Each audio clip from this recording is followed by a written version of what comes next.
Cecily, you so beautifully led us in this first part of the service today. Thank you. You should be really very, very proud of yourself, as I know this whole community is, and grateful to you for leading us so thoughtfully in worship this evening. Thank you.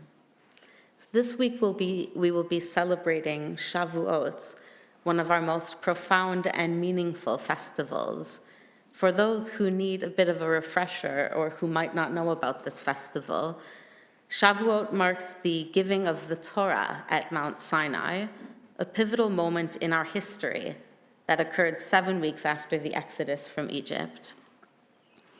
Originally, Shavuot was an agricultural festival marking the wheat harvest and offering of the first fruits, but over time its significance deepened.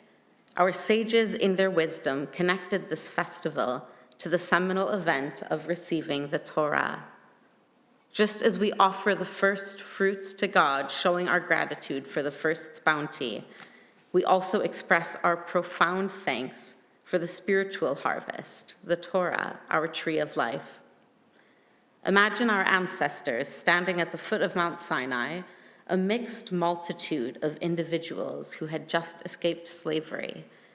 They were diverse in their backgrounds, experiences, and even in their understanding of what it meant to be free. Yet in that powerful moment, they became a nation, united by a shared experience of receiving the Torah. Na'aseh v'nishma, they declared, we will do and we will understand. And they committed to living the Torah's principles. Which brings me to a fundamental question. How do we, all of these years later, continue to find meaning, relevance, and personal connection in this ancient text? One powerful approach is through a method called pardes. It's a study of Torah that looks at 4 different levels, each going deeper and deeper, of engaging with the text. The term pardes itself is intriguing. In modern Hebrew, it means orchard, which isn't coincidental. Just as an orchard has layers, soil, roots, trunk, branches, leaves, and fruit, so too our sacred texts have multiple levels of meaning. So what are these 4 levels? The first is pshat, which is the plain, literal meaning. The second, remez, which means the hint. This is the allegorical meaning. The third is drash, the interpretive, often homiletical meaning. And the fourth is sod, the secret or mystical meaning. So I want to apply this to a verse from the Torah about Shavuot. So the verse we're going to look at is, you shall count yourself 7 weeks from the day you bring the Omer offering. So on the most simple level, on the Peshat level, it's a straightforward instruction about counting the Omer between Passover and Shavuot. Moving to Remez, we see a pattern. 7 weeks, each with 7 days, 49 days. 7 in Judaism symbolizes completeness, pointing to a journey of spiritual refinement. Just as our ancestors prepared for 7 weeks to receive the Torah, we too engage in this period of self-improvement. And the next level, drash. The Sefer HaChinuch suggests that counting each day teaches us the value of anticipation. Like children marking off calendar days, we count to build excitement, reminding ourselves that every day brings us closer to Torah. And finally, at the sod level, the mystical, spiritual level, Kabbalistic teachings see the 49 days as the 49 gates of understanding. Each day we work to open another gate within ourselves, preparing our souls for divine wisdom. The brilliance of our tradition is its ability to make ancient wisdom relevant to today. The Pardes method isn't just for texts.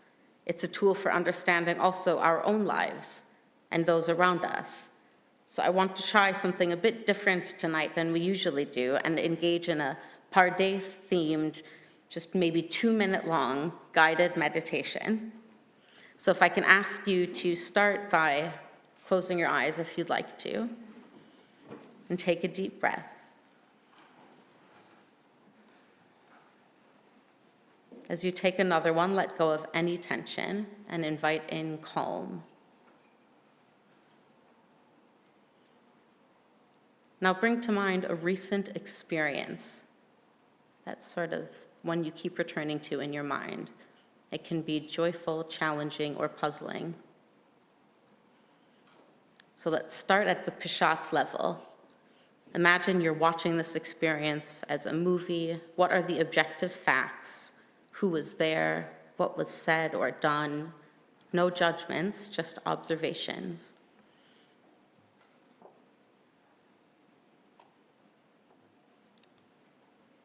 So next we have remez.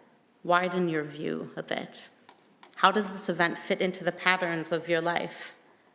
Maybe it reminds you of past experiences or reflects a theme in your life or in current society. What symbols emerge? Let these connections surface gently.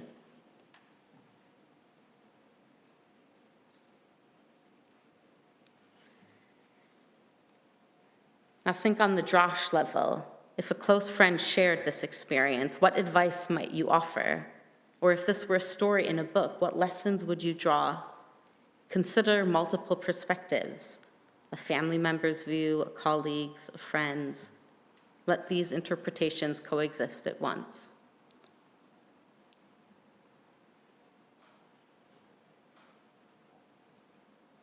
And finally, the sod level. If you want to, you can place a hand on your heart. How does this experience resonate there? What is the feeling that you're feeling? Is it joy, grief, hope? Don't analyze, just feel. What spiritual truth is whispering beneath the surface? Slowly, when you're ready, open your eyes and return to our sanctuary space. In her work, Brené Brown emphasizes emotional literacy. If we can't articulate our feelings, we can't understand them, or manage them, or learn from them. This aligns beautifully with our sod level. By delving into our emotional and spiritual depths, we develop resilience.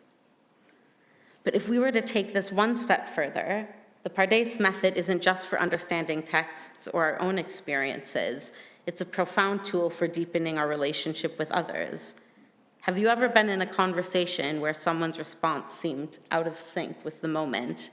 Maybe you shared exciting news and they reacted with apprehension, or perhaps you sought comfort during a challenging time and they offered simple, unhelpful, practical advice instead of empathy. In these moments, it's easy to feel misunderstood or even dismissed. But what if we applied our Pardes lens to these interactions? At the Pshat level, we simply notice their words and tone without judgment. Then we move to Remez. What patterns or contexts might be influencing their response? Maybe your friend's apprehension about your good news stems from a past disappointment when a similar opportunity fell through. At the Drosh level, we interpret their reaction through various lenses. That practical advice during your hardship, through one perspective, it might seem cold, but through another, it could be their way of expressing care by trying to fix what's hurting you. And finally, at the sod level, we tune into the emotions beneath their words. Their response might reflect deep-seated fears, unspoken hopes, or even a personal struggle they haven't shared. By walking through these 4 levels, we transform potential misunderstandings into opportunities for deeper connection. We move beyond our initial reactions to a place of profound empathy, recognizing that, like a sacred text, every human interaction has layers of meaning waiting to be uncovered. As we approach Shavuot, celebrating the gift of Torah, let's remember that this gift isn't static. Like our ancestors who declared Na'aseh v'nishma, we commit to living its principles while continuously deepening our understanding. Through methods like Pardes, evolved over centuries by our sages, we don't just study Torah, we apply its wisdom to illuminate our paths and to see the divine complexity in each person we encounter. As we celebrate Shavuot, commemorating our ancestors' unity at Sinai, let's also celebrate our ongoing journey. Like them, we stand together, diverse yet united by our commitment to live by Torah's wisdom and to continuously deepen our understanding of its teachings, of our own lives, and of the lives of those around us. May we become more attuned readers, not just of parchment, but of people, recognizing that behind every word, every gesture, there are worlds of meaning, echoing the complexity and sanctity of Torah itself.